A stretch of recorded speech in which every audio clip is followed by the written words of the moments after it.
Hi, welcome to our channel where we share the most intriguing stories. The Arizona dawn was calm until Karen Winslow showed up.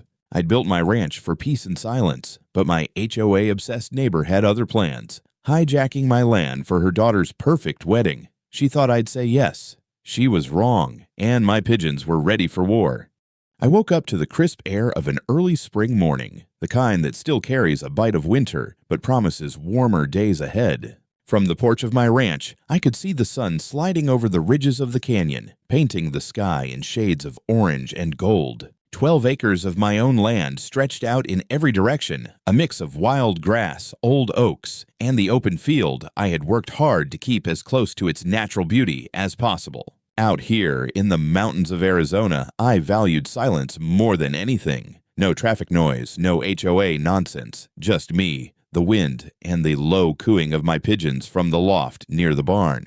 I had just finished my morning routine, coffee in a battered metal mug, checking the locks on the barn doors, tossing grain to the birds, when I noticed a dust trail curling up the dirt road that led to my gate. I recognized the car immediately, even before it slowed down. Karen Winslow's pearl-white SUV, the president of Silver Echo Ridge HOA, the self-proclaimed queen of community standards, and the single most irritating neighbor I'd ever had. She'd been on my case since the day I bought this ranch. 2 years of petty complaints about my old tractor being too noisy, my dogs being too intimidating, and my refusal to join the community, despite the fact that my land was well outside their jurisdiction. I leaned against the porch railing, waiting. I knew she wasn't here for a friendly chat.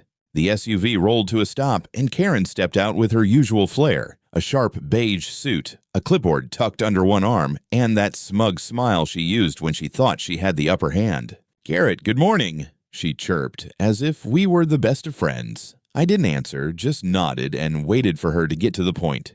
"I came to talk about something wonderful," she continued, walking right up to my gate but not bothering to wait for an invitation. "You know how your field has the most stunning view of the canyon? Well, my daughter is getting married in 2 weeks, and we thought, what better place for a wedding than this beautiful piece of land?" She spread her arms as if she already owned it. We'd set up a few tents, a charming arch, a little dance floor, and of course, a professional catering team. It'll be magical. I stared at her for a moment, trying to decide if she was joking. "Karen," I said slowly, "you're asking to turn my land into a wedding venue?" Her smile didn't falter. "Not asking, Garrett, offering. We'd be thrilled to have your property featured in the local wedding magazine. And we'll compensate you, of course." I raised an eyebrow. "How much?"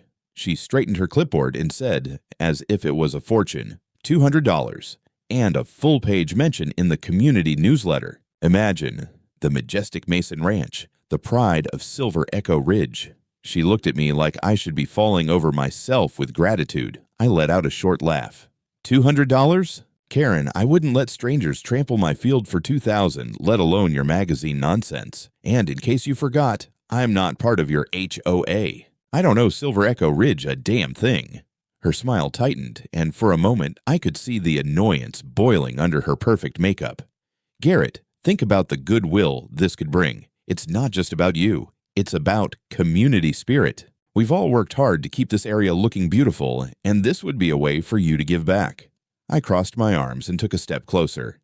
"Give back? You mean like the time you called the cops on me because my dogs were running on my own land? Or the time you tried to get the county to fine me for an unsafe shed, the same shed I rebuilt with my own hands?" "Karen, the answer is no. A hard no."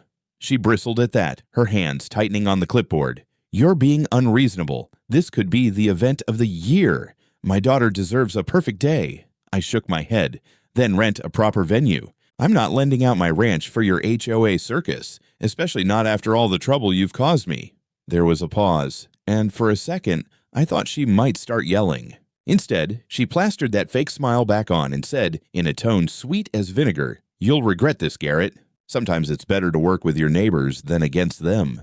She turned on her heels, marched back to her SUV, and slammed the door. I watched her drive away, kicking up dust in her wake. I stood there for a long moment, the morning sun warming my shoulders. I could tell by the way she left that this wasn't over. Karen wasn't the type to take no for an answer, and I had the distinct feeling that whatever she had planned next, it was going to test my patience like never before. The following week was quiet, almost too quiet. I spent most mornings fixing the old fence along the east boundary, replacing rotten posts and tightening wire. The air had that sharp, metallic smell of an oncoming storm, but I figured the real thunder would come from Karen sooner or later. She wasn't the type to sulk in silence. Still, I allowed myself to believe, if only for a moment, that maybe I had scared her off with my firm refusal. I should have known better. Saturday morning arrived with the low growl of engines. I woke up before sunrise, thinking it was just the sound of a passing truck on the county road. But when I stepped onto the porch with my first cup of coffee, I froze. There, in the middle of my open field, were white tents blooming like mushrooms. 2 catering trucks were parked on my gravel driveway, a crew of strangers unloading chairs, tables, floral arrangements, and even a dance floor. A generator was already running, humming like an angry wasp, and someone was hammering metal stakes into my ground as if they owned the place. For a moment, I thought I was still dreaming. I set the mug down on the porch railing and walked down toward the field. A man in a neon vest, clearly the supervisor, was barking orders into a walkie-talkie. "Stage on the west side. Make sure the arch faces the canyon. And hurry up. We've got guests arriving in an hour." He barely glanced at me as I approached. "Can I help you?" I asked, my voice flat and cold. He looked up, chewing on a toothpick. "Are you the groundskeeper? Tell your boss we're on schedule." "Groundskeeper," I repeated, stepping closer. "I'm the owner of this land. What the hell are you people doing here?" That made him pause. Mrs. Winslow said this was cleared. We're setting up for the Winslow wedding." I clenched my jaw. "Nothing is cleared. You're trespassing. Pack it all up and get off my property." He blinked at me like I had just spoken another language. "You'll have to take that up with Mrs. Winslow. She's in charge." He pointed toward a group of people at the far end of the field, where Karen, dressed in some overpriced power suit, was directing a florist to tie ribbons to my oak tree. I stormed over, boots sinking into the grass, my patience already shredded. "Karen," I shouted. She turned, face lighting up with that phony warmth. "Garrett, you're just in time. Isn't it beautiful? We'll be out of your hair by nightfall, I promise. You won't even notice we were here." I stopped a few feet away, hands on my hips. "You're out of your mind if you think this is happening. I told you no. This is private property. You have 20 minutes to clear out." She blinked as if I'd told a bad joke. "Oh, don't be so dramatic, Garrett. It's just one day, one little wedding. We'll clean up, leave no trace. I've already spent thousands making this perfect. My guests are on the way. It's too late to change anything." "Not my problem," I said, stepping closer so she could see I wasn't bluffing. "You've got 20 minutes. After that, I call the sheriff." Karen crossed her arms, her matted blonde bob shaking slightly in the wind. "You really want to ruin my daughter's wedding day over a patch of grass? You could be a hero in this community, but instead, you're acting like a cranky hermit. Fine, call the sheriff. Let's see who they side with when I tell them you assaulted a wedding party." She smirked as if she'd already won.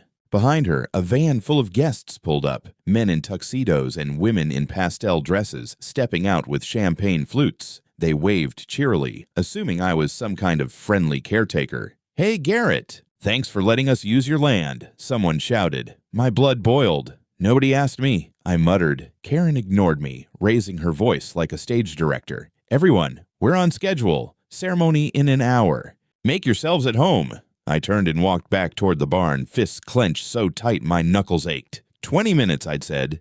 They had 20 minutes. And if they weren't gone by then, I had an idea brewing. Something that would make sure they'd never dare step foot on my land again.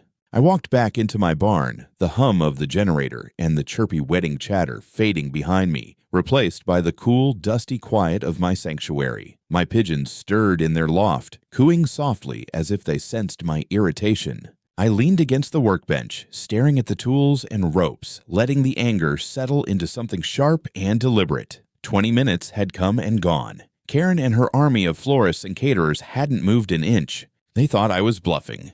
That was their mistake. I glanced at the large wooden cages stacked against the far wall, each one filled with the sleek, gray shapes of my prized racing pigeons. I'd raised these birds since I was a kid, learning their rhythms, their habits, their uncanny ability to find their way home from miles away. A few days ago, I'd given them a special mix of castor berries and high-energy feed, the kind that kept them light but quick. I'd been planning to test their endurance this weekend. Looks like their training session just got rescheduled with a much more memorable audience. I hoisted one of the cages, grunting as I carried it out into the yard. The sun was climbing higher, baking the field where Karen's circus was in full swing. A white arch draped with roses had been set up right in the middle of my clearing. A band was tuning up under one of the tents.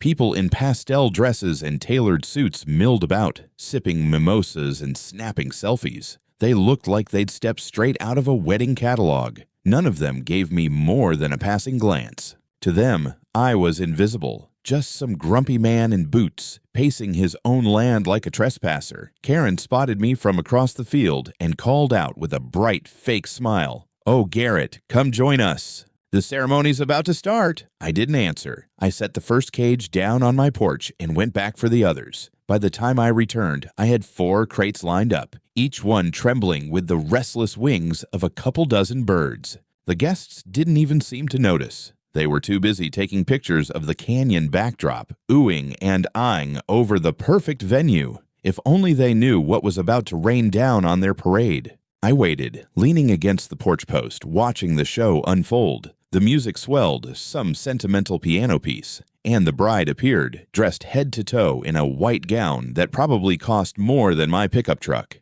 The crowd turned, phones raised as she walked slowly toward the arch where the groom waited. It was all very sweet, almost cinematic, but the only soundtrack I heard was the low rustle of wings behind me.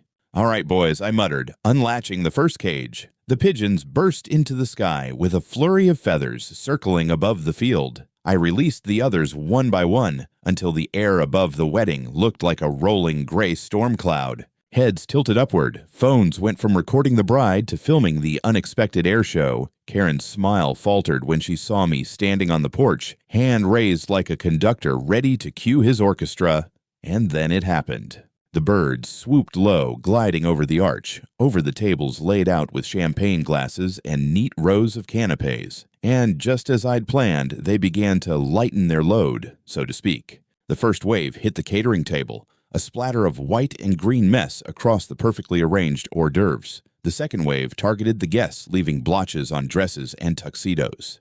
There was a collective gasp, followed by shrieks and swearing as the pigeons made a second pass, this time nailing the white tablecloths and, jackpot, the 3-tiered wedding cake. The bride screamed as a streak of pigeon droppings landed squarely across her veil. The groom tried to shield her, but ended up with his jacket ruined. The band scrambled, covering their instruments as the birds strafed the tents. Someone knocked over a champagne tower, sending glass shattering across the grass. The whole scene turned into chaos in seconds, guests running, tripping, slipping on the slick mess, while Karen stood in the middle of it all, arms raised, shouting something I couldn't hear over the panic. I didn't move. I just stood there on my porch, arms crossed, watching the storm unfold. The pigeons kept circling, diving and rising in graceful arcs, doing exactly what I'd trained them to do. It was almost beautiful, in a twisted way. And by the look on Karen's face, that mix of rage, disbelief, and humiliation,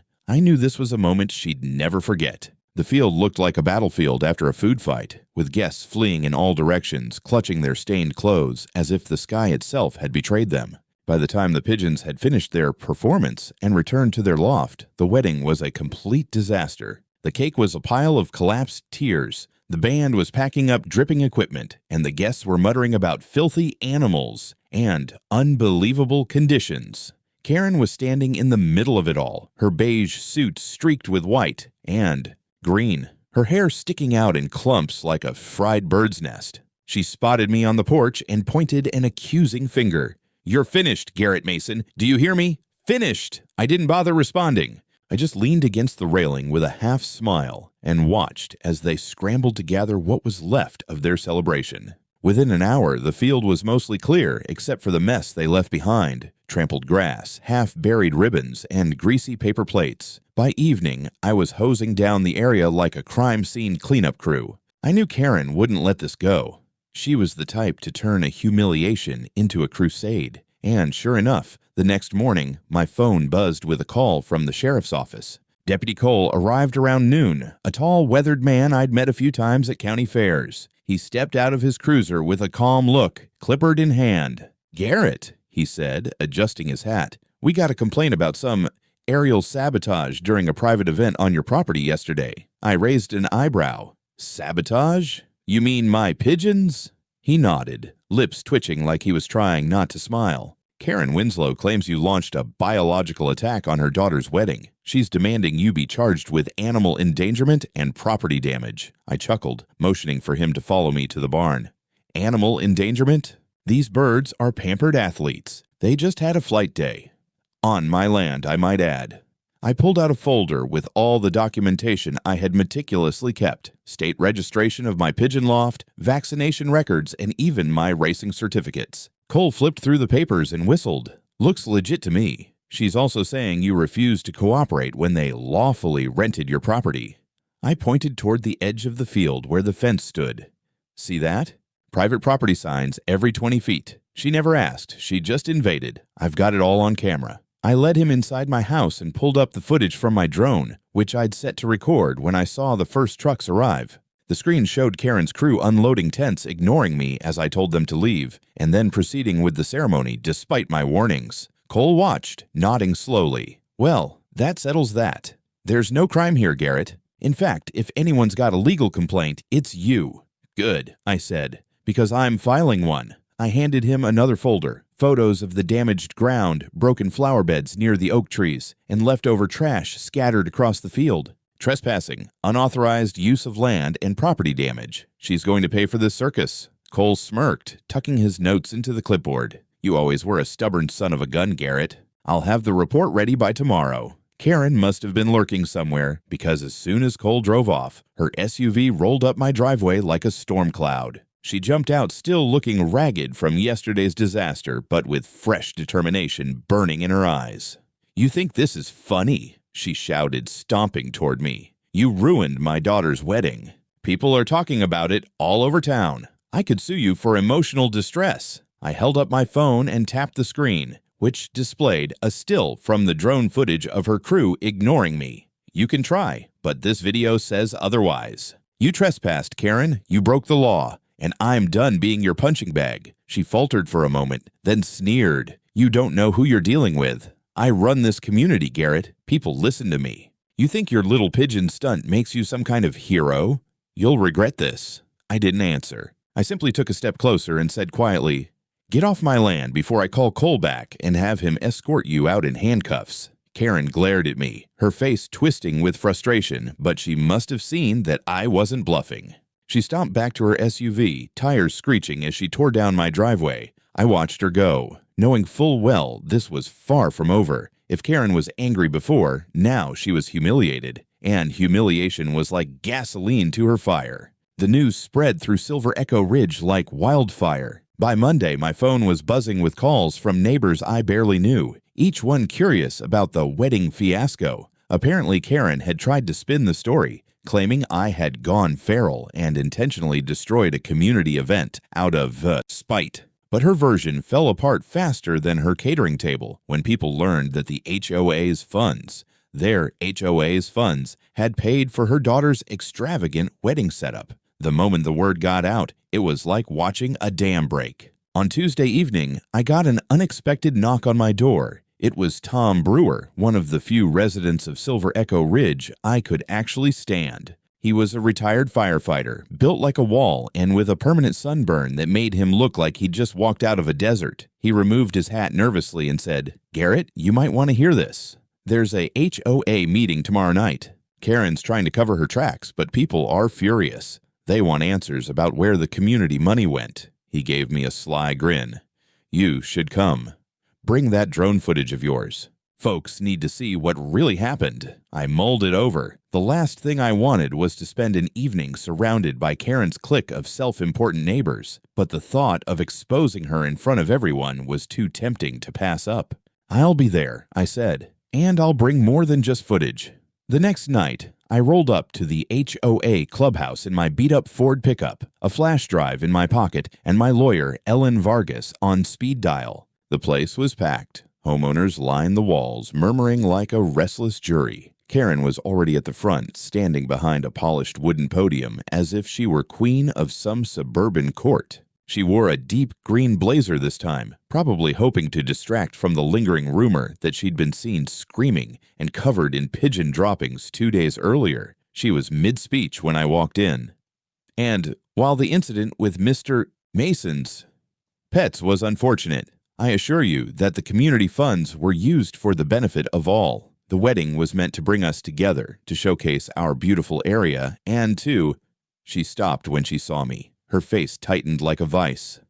"What are you doing here?" she hissed. "Public meeting, right?" I said casually, taking a seat in the front row. "I'm a neighbor, even if I'm not part of your little empire, and I think everyone here deserves to see the full story." I plugged my flash drive into the projector before she could stop me. A giant image of her crew invading my property filled the screen. Gasps rippled through the room. The footage played, the tents going up, me warning them to leave, Karen ignoring me, the first guests arriving. Someone in the crowd muttered, "She said he gave permission." Another voice, louder, added, "Didn't she say it was an HOA-sponsored event? We paid for this?" The room shifted like a wave, turning against her. Karen tried to interrupt. "This is being taken out of context." "No context can fix this," Tom Brewer boomed from the back of the room. "You used our money for your personal party, Karen. You lied to us. We've been begging for months to fix the community pool pump, and you told us the budget was too tight. Meanwhile, you're throwing your kid a wedding on stolen funds." More neighbors chimed in, voices rising. "I paid my dues for this." "What about the broken streetlights?"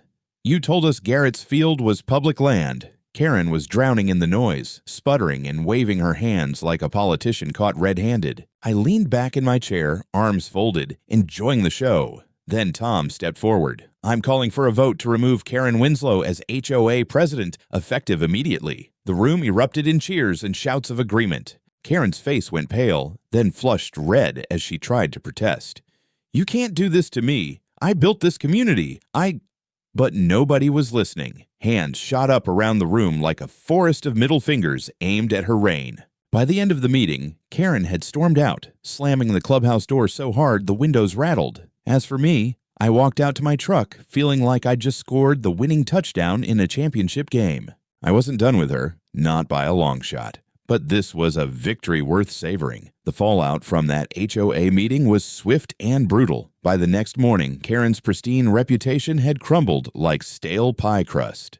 Word spread across Silver Echo Ridge that she had funneled HOA funds into her daughter's private wedding, all while ignoring real issues: potholes, broken lights, overdue maintenance. A neighbor posted a clip of my drone footage online, and within hours it had gone viral across our county. The comments ranged from "legendary move with those pigeons" to finally someone stands up to these HOA tyrants. My phone wouldn't stop buzzing with strangers wanting to shake my hand, buy me a beer, or just hear the story firsthand. Karen naturally wasn't taking this lying down. 2 days after the HOA debacle, I received a thick envelope from her attorney, or rather what I assume was her cousin's son who'd barely passed the bar. The letter accused me of deliberate sabotage, defamation, and emotional cruelty, and demanded $75,000 in damages to compensate for the ruined wedding and the reputational harm caused to Mrs. Winslow and her family. I laughed so hard I nearly dropped the letter into my coffee. My lawyer, Ellen, laughed even harder when I called her. "This is a joke," she said, scrolling through the drone footage on her laptop. "We're not paying her a dime. In fact, Garrett, we're going to counterclaim. Trespassing, property damage, unauthorized use of your land, and harassment. I want to make her regret ever trying this stunt." Ellen worked fast. Within 48 hours, she filed a counterclaim demanding $60,000 in compensation for damages, cleanup, and the stress Karen had caused. We also included the cost of restoring the field. Her wedding trucks had torn deep ruts into the soil, and even a claim for the days I lost fixing the damage. The sheriff's office, after reviewing all my evidence, had already documented the trespassing and issued a formal warning to Karen. It was only a matter of time before her arrogance finally hit a brick wall. Meanwhile, the drama kept snowballing. A local news station ran a segment called Pigeons vs. HOA, the wedding showdown, with clips of guests running from my birds, while Karen shouted orders like a general on a collapsing battlefield. By the end of the day, the story was all over social media. Hashtags like #PigeonJustice and #KarenGate were trending, and someone even made a remix video of Karen's shrieks mixed with bird coos. I'm not a social media guy, but I couldn't help watching that clip at least 10 times. Karen, predictably, tried to fight back in the only way she knew, by doubling down. She stood on the steps of the HOA clubhouse the next evening, holding what looked like a makeshift press conference, and announced she was suing me for animal assault and public humiliation. A few of her loyalists clapped, but most of the crowd was just there for the entertainment. I stayed home sipping a cold beer on my porch while listening to the faint sound of her rant echoing down the hill. My pigeons cooed contentedly in their loft, like they knew they'd won a war without even realizing it. Then came the subpoena. A formal court date. Ellen grinned when she read it. Perfect. We'll bring everything. The footage, the sheriff's report, the HOA financial records that show she misused funds. This will be over before it even begins. I wasn't worried. Karen could throw as many tantrums and legal threats as she wanted, but she was out of her depth now. Ellen was a shark, and Karen was already bleeding in the water. Still, I wasn't naive. I spent the next few days tightening security around my property. I installed new motion lights, added another layer of fencing near the main drive, and set up cameras with better angles. Karen's pride had taken a beating, and I wouldn't put it past her to try something desperate before the court date. It was only a matter of time before she made her next move, and I wanted to be ready. The courthouse smelled like old paper and coffee that had been sitting too long on a hot plate. I showed up early that morning in my cleanest flannel shirt and the least worn pair of jeans I owned. Ellen had insisted I dress respectably rugged, as she called it. She said it would make me look like the honest landowner I was, rather than the menace with a flock of attack pigeons that Karen's lawyer would undoubtedly try to paint me as. Speaking of Karen, she arrived 10 minutes late, marching in with her lawyer in tow, a smug-looking guy who clearly charged by the scowl. She wore a cream-colored blazer that probably cost more than my first pickup truck, but even her overpriced outfit couldn't hide the tension in her face. The judge, an older man with a gravelly voice and no patience for nonsense, wasted no time getting started. Mrs. Winslow, your claim alleges deliberate sabotage, emotional distress, and financial harm caused by Mr. Mason's actions on his property. Mr. Mason, you've filed a counterclaim for trespassing, property damage, and harassment. Let's begin. Karen's lawyer sprang to his feet like he was auditioning for a legal drama. He launched into a speech about how Karen's daughter's wedding had been brutally destroyed by my unprovoked release of defecating birds, painting me as some kind of deranged hermit who hated happiness. Ellen let him have his moment before calmly standing up. Your Honor, she said, her voice smooth as butter, we have video evidence, sworn statements, and police documentation proving that Mrs. Winslow and her associates entered Mr. Mason's property without permission, ignored multiple verbal warnings, and caused thousands of dollars in damage. The pigeons were released on Mr. Mason's land, and their flight was neither illegal nor harmful, except to Mrs. Winslow's pride. Then she clicked a remote, and the projector lit up with my drone footage. Every second of Karen's unauthorized setup, her dismissal of my warnings, and the chaos that followed played out for the courtroom like a highlight reel of hubris. The judge leaned back, arms crossed, watching Karen's face flush deeper with every frame. Mrs. Winslow, he said finally, did you have a written agreement or permission from Mr. Mason to hold this event? Karen's lips twisted. Well, no, the judge cut in. Then this court sees no basis for your claims. Her lawyer tried to salvage the situation, but Ellen was already on the offensive, listing every penny I'd spent repairing the damage, from reseeding the trampled grass to replacing the bent fencing, poles. She even brought up the cost of my security upgrades, arguing that Karen's repeated harassment had forced me to fortify my property. By the time Ellen finished, the judge looked downright irritated with Karen. Mrs. Winslow, your actions were reckless and presumptuous. Not only is your case dismissed with prejudice, but you will pay Mr. Mason $60,000 in damages, plus his legal fees. Karen's jaw dropped. She looked like someone had smacked her with a shovel. This is outrageous. He ruined my daughter's wedding. The judge raised an eyebrow. You ruined your daughter's wedding by holding it on land that doesn't belong to you. Consider yourself lucky this isn't a criminal trespassing charge. Karen stormed out of the courtroom before the judge even finished signing the order, muttering curses under her breath. Her lawyer followed her, looking like he'd rather be anywhere else. Ellen turned to me with a grin so wide it nearly split her face. "That's how you clip a Karen's wings," she said, sliding the signed ruling into her briefcase. "You just bought yourself a new fence, Garrett, and maybe a case of beer for me." I walked out of that courthouse feeling lighter than I had in weeks. The air outside smelled like victory, or maybe just exhaust from the line of cars idling at the stoplight. Either way, I knew this wasn't just about winning a lawsuit. It was about drawing a line that Karen could never cross again.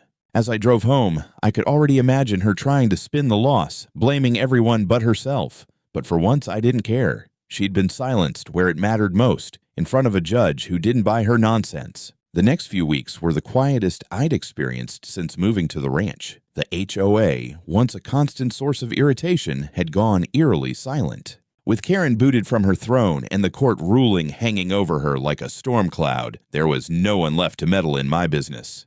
The new HOA president, a mild-mannered guy named Paul, came by one afternoon with a basket of muffins and an apology. "We're, sorry for all that nonsense," he said awkwardly. "We had no idea she was using community funds for personal events. We're cleaning house now. No more surprises." I almost felt sorry for him. Almost. But I still told him I'd appreciate it if the HOA pretended my property didn't exist from now on. He nodded so fast I thought his neck might snap. Karen, on the other hand, wasn't taking her defeat gracefully. Rumor had it she'd been ranting on neighborhood Facebook groups, calling me a menace, a hick with killer pigeons, and the reason civilization is going downhill. None of it stuck, of course. Most of her former supporters had turned against her after seeing how she'd burned their money on an elaborate disaster of a wedding. A few even dropped by my ranch to offer thanks for exposing her, though I suspected they were really just there to see the infamous pigeon loft. The birds had become minor celebrities in the county. Someone even offered to sponsor them for local races, but I politely declined. I didn't raise my pigeons to win ribbons. I raised them for moments like these, quiet rebellion and poetic justice. Life settled into a satisfying rhythm again. I spent mornings working the land, afternoons tending to the birds, and evenings enjoying the kind of peace that city folks pay thousands to fake on weekend retreats. But victory tasted even better when I decided to make one last statement. I went down to the local hardware store, bought a big wooden sign, and burned the words into it with my own hands. Private property, no weddings. Pigeons present. I planted it right by the gate where Karen and her entourage had once waltzed in like they owned the place. It felt good, like nailing the last plank on a stubborn fence. A month later, I got an idea that would both amuse me and make sure the HOA kept their distance. I sent out a few invitations to fellow pigeon breeders across the state and organized a small festival on my land. Nothing flashy, just a gathering of bird enthusiasts, a few local vendors, and a grill full of steak and ribs. The turnout was better than I expected. People brought their best birds, swapping stories and laughing about the pigeon war of Silver Echo Ridge, as they called it. Someone even handed me a t-shirt with a cartoon pigeon wearing sunglasses and the caption, "Never underestimate the flock." During the festival, I spotted Tom Brewer from the HOA leaning on the fence, shaking his head with a grin. "You really stirred the pot, Garrett. Karen will never live this down." I handed him a beer and nodded. "Good. Maybe next time someone thinks about stomping on my land, they'll remember the pigeons." Tom laughed so hard he almost spilled his drink. The highlight of the day came when I released my entire flock in one synchronized wave, the birds spiraling into the bright Arizona sky like a living storm of wings. The kids at the festival cheered, pointing up at the acrobatics. For the first time in months, I felt completely at ease. No HOA breathing down my neck, no Karen plotting revenge, just my land, my sky, and my birds. As the sun dipped behind the canyon, casting everything in gold, I stood on the porch with a cold beer and watched the last of the guests leave. The field, once trampled by Karen's circus, now looked pristine, almost proud. I thought about how close I'd come to letting that HOA nonsense ruin my peace, and how satisfying it had been to push back, not with shouting or lawsuits alone, but with a bit of clever, harmless chaos. Out here, on my 12 acres, I didn't need anyone's approval. The land was mine, the sky was mine, and as far as Karen and her HOA were concerned, they could stay far, far away.